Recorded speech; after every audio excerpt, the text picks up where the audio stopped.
तू मत घबरा। आज भारत की स्थिति देखते हो, हिंदुस्तान के हालात देख रहे हो, हुकूमत की नजर के सामने क्या हो रहा है। एक मामूली आदमी मुसलमान को उनका आधार कार्ड जांच कर रहा है इस भारत में, जिनके बाप दादा का नाम इंडिया गेट में है, उनसे देशभक्ति का सर्टिफिकेट मांग रहा है। जिनके बाप दादा कल अंग्रेजों की गुलामी करता था, आज वो देशभक्त बन के फिर रहा है। और जो मुसलमान अंग्रेजों से लड़ के देश को आजादी दिलाया है, आज उनको इसी देश में दोहरी नागरिकता के लिए लोग परेशान हो रहा है। मुसलमान को जगह जगह टॉर्चर कर रहा है। वो गाय लेके जानवर लगेगा सड़कों पे उतर जाए तो उसको पीट के मार दिया जा रहा है। कभी सोचा? आजाद भारत में दिन देखने को मिल रहा है। बेटियां निकले तो निकाब नोच ले रहा है, भाइयों को जेल पे डाल करके यूएपीए कानून लगा के सड़ाने की कोशिश। कितनी मस्जिदें अतिक्रमण के नाम पे तोड़ा जा रहा है, कितने मजार को बुलडोजर कर दिया किसी आजाद भारत में। सोचता कि मुसलमान को मिटा देंगे, ये उनकी भूल है, ये उनकी गलती है। जब जब इस्लाम मुसलमानों को सताया गया वक्त में, जब जब जमाने ने जुल्म किया है मुसलमानों पर, तब तक इस्लाम आगे बढ़ा है। इसलिए तू ना घबरा, इसलिए भारत में जब तक गरीब नवाज रहेंगे, भारत में मुसलमान रहे। तू अपने रास्ता को बदल दे। तू जिस रास्ते से जा रहे हो तेरा रास्ता गलत है। इसलिए गलत है कि तुम अजान पांचों वक्त मोहल्ले में बैठ बैठ के सुन लेते हो। तू मस्जिद जाना छोड़ दिया है, घर में कुरान समेट के रख दिए हो, तूने तिलावत करना छोड़ दिया है, जलसा मिलाद में आके बैठ जाते हो, अमल करना छोड़ दिया है, बूढ़े माँ बाप के पास रहते हो, खिदमत करना छोड़ दिया है, उलमा से मिलते हो, मोहब्बत करना छोड़ दिया है, समाज में बैठते हो, इंसाफ बोलना छोड़ दिया। आज तेरे घर में कुरान बांध के बहू बेटी रखी है, खोल के कभी देखती है? नहीं देखेगी। हाथ में मोबाइल, या तो सीरियल देखेगी, या तो मोबाइल देखेगी, या तो इंस्टाग्राम, या तो फेसबुक, या तो व्हाट्सएप। कुरान को कहाँ समेट के रखिए पता नहीं चलता है। उनको ढूंढने के कहाँ से लाओ ना, 45 मिनट लगा के खाली ढूंढ के लाने में, किस अलमारी में रखा, इसमें उसमें उसमें इसमें इसमें। पढ़ता ही नहीं, खोलता ही नहीं, देखता नहीं। आपके मोहल्ले में कितना हो, हर घर में कुरान शरीफ रखा हुआ। आपको बेटी को पढ़ते देखे, बहू को देखे, बीवी को देखे? नहीं पढ़ेगी।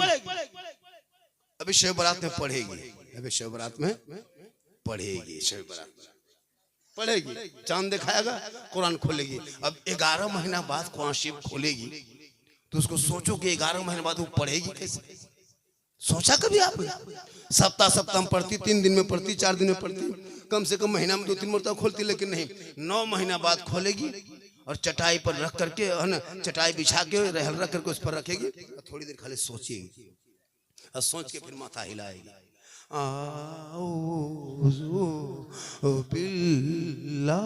लगता पूरा खानदान मर गया। हमने क्या हुआ है? कोई कुरान शरीफ पढ़ रहा है बहू ना? हाँ बोल पढ़ रही है। मतलब कोई मारा है क्या? बोल मारा तो नहीं, लेकिन जैसे पढ़ रही है लगता है कोई मरेगा। मतलब अजीब रंग पढ़ रही है, पूरी जिंदगी खत्म हो गई यहाँ वहां बैठ के। मेरी माँ बहन तो सप्ताह में 1 दिन कुरान खोलने के आदी बना, रोज मत खोला कर, लेकिन जुम्मा के दिन तेरा शोहर मस्जिद जाएंगे, कुर्ता पजामा टोपी पहन के जाके मस्जिद में माथा झुकाएंगे, तू घर में मुसल्ला बिछा के कुरान को खोल के तिलावत करना, वो इबादत करेंगे, तू तिलावत करना, वो सजदा करेंगे, तुम यहाँ कुरान को पढ़ना। जब तेरा शोहर 1 घंटा, पौने घंटा, 1.5 घंटा, 1.25 घंटा मस्जिद से वापस जुम्मा के दिन आएंगे, जो ही घर में कदम रखेंगे तो कुरान पढ़ना बंद कर दो। अब कुरान को समेट दो, मुसल्ले पे खड़ी हो जा, शोहर को देख के मुस्कुरा दे, वजू का चेहरा होगा, सजदे के निशान होंगे, घर में तिलावत कुरान की खुशबू होगी, गरीब की झोपड़ी होगी, जुम्मा का दिन होगा, बीवी शोहर को सलाम कर देना, उसी झोपड़ी में जन्नत का नमूना दिखाई दे। कभी पढ़े कुरान? नहीं पढ़ेंगे। बाप मर जाए नहीं पढ़ा इंसान, 4 बेटा है, कुरान पढ़ने के लायक नहीं बचा।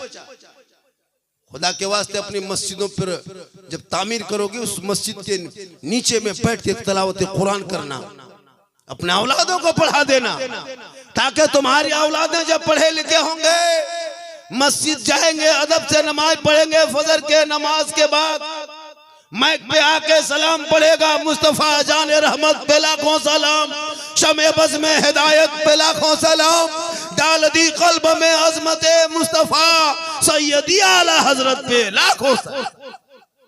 पढ़ेगा तब ना।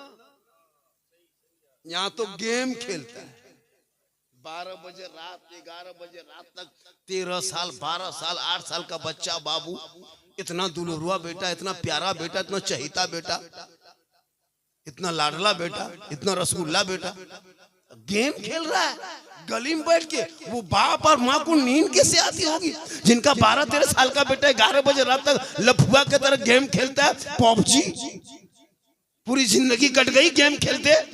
कुरान पढ़ता, घर में बैठता, अदब से बात करता, लेकिन नहीं, गेम खेल रहा है। गेम क्या सही साहब? पूरे गली को जाम, कुकुर बैठने जगह नहीं है मोहल्ले में। एक भी कुकुर मोहल्ला में नहीं मिलेगा, सब कुकुर हवा। कहाँ कुकुर सुतेगा बैठेगा? जहाँ कुकुर बैठता था वहां तेरा बेटा बैठ के गेम खेलता है, तो कुकुरा सोचता है ये कुकुर कहाँ से आके बैठ गया। कुकुर भी परेशान है तेरा बेटा। काश सोता जल्दी, सुबह जल्दी उठता, सर पे टोपी पहनता, वजू का चेहरा सजाता, सीने में कुरान बसाता, मोहल्ले के इमाम के पास जाता, रहल को निकाल के कुरान को खोल के तेरा बेटा रहमान और रहीम बोलता, वो बेटा भी बख्शा जाता, माँ बाप भी बख्शा जाता। इसलिए मेरी माँ बहन, तू भी नमाजी बन। जिस दिन तेरे घर की बहू बेटी नमाजी बन जाएगी, तुम्हारे घर में 750 महीना बच जाएगा। एक बीवी नमाजी बनेगी 750। अगर घर में 4 भाई है और 4 बीवी है तो 3000 रुपया महीना उस घर में बचेगा, अगर नमाजी बन गई तो। अब कहोगे मौलाना कैसे बचेगा? आप जब बीवी के लिए क्रीम पाउडर खरीदते हैं, क्यों? वो नमाज नहीं पढ़ती इसीलिए। अगर वो नमाज पढ़ेगी तो तुमको फेस वॉश खरीदने की जरूरत नहीं। वो नमाज पढ़ेगी तो fair and lovely, Vicco, turmeric की जरूरत नहीं है। जब वो जोहर में वजू करेगी, फिर 1.5 घंटा मोसर में वजू करना होगा, फिर फेस वॉश कब लगाएगी? क्रीम कब लगाएगी? असर में नमाज पढ़ के फिर मगरिब में पढ़ेगी, तो फिर यहाँ फेयर एंड लवली कब लगाएगी? मगरिब में पढ़ के फिर ईशा में वजू करना है, तो वीको, टर्मरिक कब लगाएगी? ईशा के वजू पढ़ के, नमाज पढ़ के, खाना खा के सोएगी, क्रीम लगा के घूमेगी। तो तेरी बीवी अगर नमाज पढ़ ले तो तेरी कमाई बच जाएगी 750। जब भी तेरी बीवी क्रीम बोले, नौजवानों सुनो, क्रीम पाउडर मांग कहे कि ला दो, फेस वॉश ला दो, तुम लाके मसाला खरीद के ला देना, प्लास्टिक लौटा लेना, वो तस्वीर लाके देना। बीवी बोलेगी ये क्या है? बोले यही चेहरा चमकाने का जरिया है, इसी से चेहरा चमकेगा। वो बोलेगी कैसे? बोलेगा क्रीम नहीं, लोटा में पानी भरो, चेहरा धोवो, मुसल्ला बिछाओ, नमाज पढ़ो, तस्बीह पढ़ो, इसे चेहरा चमकेगा। प्यारे आका जनाबे मोहम्मद रसूलुल्लाह फरमाते, जो दुनिया में सबसे ज्यादा वजू करेगा, कल मैदाने महशर में उनका चेहरा सबसे ज्यादा चमकेगा। किसी क्रीम में ये ताकत नहीं कि तुम्हारा चेहरा मरने के बाद कफन में चमका सकता है। आका फरमाते वजू की पानी में इतनी ताकत होती है कि तुम अगर दुनिया में वजू करोगे, चेहरा दुनिया में चमकेगा। मर जाओगे, कफन ओढ़ोगे, तेरा चेहरा कफन में चमकेगा। कब्र में जाओगे, तेरा चेहरा कब्र में चमकेगा। मैदान महशर में उठाए जाओगे, तुम्हारा चेहरा चमकता जाए। माशाअल्लाह। थोड़ी देर सुनिए, मैं लाइन पे आ रहा हूँ। फरमाइशें बहुत हुई है, उस पर गुफ्तगू करना है। लेकिन ये सब जो दोनों बत्ती बांधे हैं, जो लाइट, अब की जलसा कीजिएगा तो बांस में नहीं बांधिएगा, हम लोग को कपार में बांध दीजिए, बढ़िया रहेगा, हम लोग ज्यादा चमकेंगे। खतरनाक लाइट बना है, एकदम आंखें में लगता है उधर देख नहीं पाता, लगता है भूत बैठा हुआ है। मानुस के तो लगता भूत है, दिखाई नहीं देता है। आप लोग हैं, लगता है भूत है, किसी का मुंह नहीं देख पाते। तो जब भी डेकोरेटर वाला बोलिएगा ये लाइट ऐसा नहीं दीजिएगा, ऐसे तो हम लोग जवानी में बूढ़ा बना दे यही सब लाइट। इतना है ना, कभी भी इससे क्या होता है, प्रॉब्लम होता है, प्रॉब्लम उत्पन्न होता है। हम लोग देखना चाहते हैं, आपको देख के तकरीर करेंगे, देखिए नहीं पाते। चश्मा भी खोलते हैं, दुगो नजर आते हैं, चश्मा पहन लेते हैं तो भूत नजर आते हैं। ये लटवे गड़बड़वा है। लेकिन लाइट को मत देखो, मुझको देखो। थोड़ी देर सुनिए। नौजवान कह रहा था अभी मेरा झारखंडी बाबा, क्या बताए, मोबाइल खोलते हैं तो आप ही निकलते हैं। जब भी एक रील चलाते हैं दूसरी रील में आप ही निकल जाते हैं। हमारे बेटा आपके मोबाइल में हम निकलते हैं, ये कमाल क्या है। हम अपना मोबाइल खोलते हैं, हम खुद ही निकल जाते हैं। ये मेरी माँ की दुआ है। आज जो फेमस हो गए हैं, कामयाब है पूरा हिंदुस्तान, लोग चाहता है मेरी माँ की दुआ की वजह से। और बेटियों का सदका है, बुजुर्गादीन का करम। माँ की दुआ लो, सबसे ताकत माँ की दुआ में। माँ बाप की दुआ छोड़ के मोहल्ला पास हजरत एगो ताबीज दीजिए, तावीज, पानी, तेल पड़वा रहा। तेल क्या, जहां तेल निकालता उस मशीन को फूंकवा लो, कोई असर नहीं होगा। तेरी माँ की दुआ में गारंटी है, माँ का चेहरा देखोगे तो हज का सवाब। माँ मुस्कुरा दे तो घर में रहमत नाजिल होती है, माँ खांस दे तो रोजी में बरकतें होती। माँ बाप की है ना रजा में रब की रजा है। माँ के कदम में जन्नत है। कभी सोचा? मौलाना कदम में नहीं है, झारखंडी साहब के कदम के नीचे नहीं, मुफ्ती साहब के कदम के नीचे नहीं, हाजी साहब के कदम के नीचे नहीं, पीर साहब के कदम के नीचे जन्नत नहीं।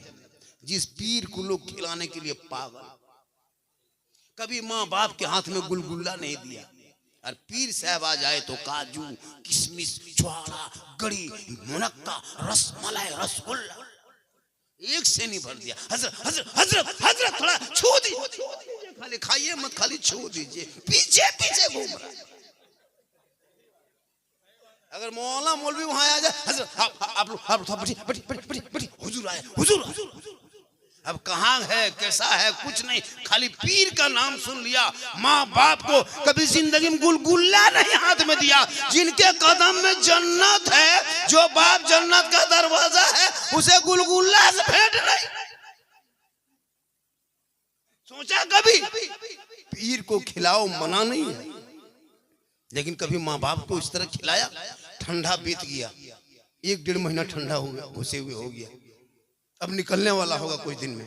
कोई बेटा माँ के कमरे में घुसा, जहां माँ सोती है तेरी, अरे तेरी माँ बूढ़ी थी ना, अभी बूढ़ी हुई है, जब तुमको पैदा किया था ना, तेरी माँ रात भर सीने में सुला के सुबह की थी, बिस्तर में पेशाब करते करते सुबह होते तुम भिगा देता था। तेरी माँ भीगे बिस्तर में सो जाती थी। गरीबी थी 20-25 साल पहले, बिस्तर नहीं था, कम्बल रजाई नहीं थी, एक ही साड़ी को इधर से उधर चादर को पलट के सुलाती थी। तुम पेशाब करके बिस्तर भिगा देता, तेरी माँ सीने में रख करके सुबह कर देती, लेकिन तुमको भीगी हुई पेशाब बिस्तर में कभी सोने नहीं दिया तेरी माँ ने। 9 महीना तूने माँ के पेट में रहा, 4 महीने बाद तू हरकत करने लगा, माँ दर्द बर्दाश्त करने लगी। जब माँ के पेट से बाहर आया, 3 साल तेरी माँ ने हाथ में लेके घूमती रही, 3 साल हाथ में रख करके 24 कुंटल दूध पिला के तुमको जवान की। आज माँ बाप को छोड़ के बीवी के चक्कर में आके माँ बाप से लड़ाई करके और जाके घर मकान अलग बना करके और कहता मौलाना घर में बरकत नहीं होती है। वो आदमी जा रहा अजमेर, कलियर जाए, कचौजा जाए, मस्जिद बना, एक मस्जिद नहीं 1000 मस्जिद तामीर कर दो, ढलाई कर दो। अगर तेरे घर में माँ बाप नाराज है, राजी तुमसे नहीं, ना अल्लाह राजी होगा, ना अल्लाह वाला राजी। आजकल की बीवी जो आती है ना हजरत, आजकल की जो बीवियां आती है घर में, वो बीवी नहीं, जादूगरनी है। पीर को जितना नहीं मानता है, उससे ज्यादा लड़का अपनी बीवी को मानता है। बीवी को मानना चाहिए, बीवी से मोहब्बत करना चाहिए, सरकार की सुन्नत है, लेकिन माँ के कदम में जन्नत है, बाप जन्नत का दरवाजा है। इसलिए मेरे दोस्तों, मेरे बुजुर्गों, मस्जिद जाने से पहले, मस्जिद बनाने से पहले, सजदा करने से पहले, अजमेर जाने से पहले, कलियर जाने से पहले, धामनगर शरीफ जाने से पहले, कचौचा जाने से पहले, बगदाद जाने से पहले, अपने माँ बाप के पास तू पहले जा, माँ बाप राजी होंगे। मोहल्ले से निकल के अजमेर के धरती पे कदम रखना, अजमेर का ख्वाजा भी तुमसे राजी होगा, और मदीना चला जाना, मुस्तफा भी राजी हो। इसलिए मस्जिद की तामीर जो आपने इरादा बनाया है, ये बहुत नेक काम करने आप जा रहे हैं। जिनका पैसा मस्जिद के छत पे लग जाए, जिनकी कमाइयों का पैसा मस्जिद के छत पे लग जाए, खुशनसीब है वो आदमी जिसके जमीन पे मस्जिद है, खुशनसीब है वो आदमी जिसने मस्जिद को तामीर किया। किस्मत का सितारा उनका चमकेगा जिसने मस्जिद में अपने कमाई का हिस्सा लगाया। कल मैदान महशर में जब कोई काम ना आएगा तो यही मस्जिद आपके निजात का जरिया बने। जा रहा है, लोग दूर के आदमी नहीं, मालक नहीं, ये लोग दूर के हैं। जाइए, आप भी दूर के हैं, नो आप तो यहीं के आइए। कुछ लोग देखने आता है, अभी मैं तकरीर कर रहा हूँ, अभी मैं आ जाऊँ थोड़ी बोलने पर, अभी लोग कहेगा बाबा 1.5 घंटा और बोलो। मैं आता हूँ, उस पर भी बोलता हूँ जो फरमाइश किया, उस पर भी बोलेंगे। लेकिन आप लोग माशाल्लाह बड़ा अच्छा सुन रहे हैं, थोड़ी देर और बोले ना। मैं स्टेज पे क्या वजह से शुरू किया था तकरीबन 12:04, मतलब आधा घंटा में बोल दिया। आधा घंटा और बोल दे, आधा घंटा और बोले, आप लोग थके नहीं ना? नहीं थके? कितना आदमी सुनना चाहते थोड़ा हाथ उठाइए।